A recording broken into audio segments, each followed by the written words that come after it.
ನಾನು ಇವತ್ತು ಬಂದಿರೋದು AS ಮೊಬೈಲ್ಗೆ. ಇವ್ರ ಹತ್ರ ಬಂದ್ಬಿಟ್ಟು ಆಂಡ್ರಾಯ್ಡ್ ಫೋನ್ ಬಂದ್ಬಿಟ್ಟು ಬರೀ 3,000 ಶುರು ಆಗ್ತಾ ಇದೆ. ಐಫೋನ್ ಬಂದ್ಬಿಟ್ಟು ಬರೀ 5,000 ಶುರು ಆಗ್ತಾ ಇದೆ. ಸೊ ಎಲ್ಲ ಡೀಟೇಲ್ಸ್ ನಿಮ್ಗೆ ಸರ್ ಹೇಳ್ತಾರೆ.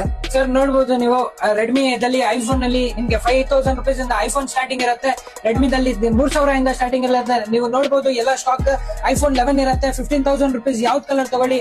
ಐಫೋನ್ 14 ಇರುತ್ತೆ, ಐಫೋನ್ 14 ಪ್ರೋ ಇರುತ್ತೆ.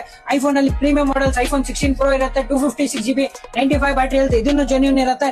ಎಲ್ಲ ನೋಡಬಹುದು ನೀವು ಮಾಡೆಲ್ಸ್. ಒನ್ ಪ್ಲಸ್ ಅಲ್ಲಿ 9R, ಒನ್ ಪ್ಲಸ್ ಅಲ್ಲಿ ನಾಟ್ 2 ಎಲ್ಲ ನೀವು ನೋಡಬಹುದು ಸ್ಟಾಕ್ ಎಲ್ಲ. ಸರ್ ಮತ್ತೆ ನಮ್ಮ ವ್ಯೂವರ್ಸ್ ಗೆ ದಿವಾಲಿಗೆ ಏನ್ ಆಫರ್ ಕೊಡ್ತಾ ಇದ್ದಾರೆ ನೀವು? ಸರ್ ನಿಮ್ಗೆ ಎಲ್ಲ 6 ಮಂತ್ಸ್ ಗ್ಯಾರಂಟಿ ಸಿಗುತ್ತೆ ಸರ್. ನಿಮ್ಗೆ ಆಯ್ತು 6 ಮಂತ್ಸ್ ಗ್ಯಾರಂಟಿ ಸಿಗುತ್ತೆ. 1 ಇಯರ್ ವಾರಂಟಿ ಎಕ್ಸ್ಚೇಂಜ್ ಜೊತೆ ಎಲ್ಲ ಸಿಗುತ್ತೆ sir. Okay okay with box bill charger ಎಲ್ಲ ಸಿಗುತ್ತೆ ಸರ್ ನಿಮ್ಗೆ. ಗಿಫ್ಟ್ ನೀವು ಏನೋ ಕೊಡಲ್ಲ ಈ ದಿವಾಲಿ ಆಫರ್ ಗೆ ನಿಮ್ಗೆ sir pouch, temper glass, headphone, watch ಜೊತೆ ಎಲ್ಲ ಗಿಫ್ಟ್ ಎಲ್ಲಾನು ಕೊಡ್ತಾ ಇದ್ದಾರೆ ನೀವು? ಎಲ್ಲ ಕೊಡ್ತೀನಿ ಸರ್ ನಿಮ್ಗೆ.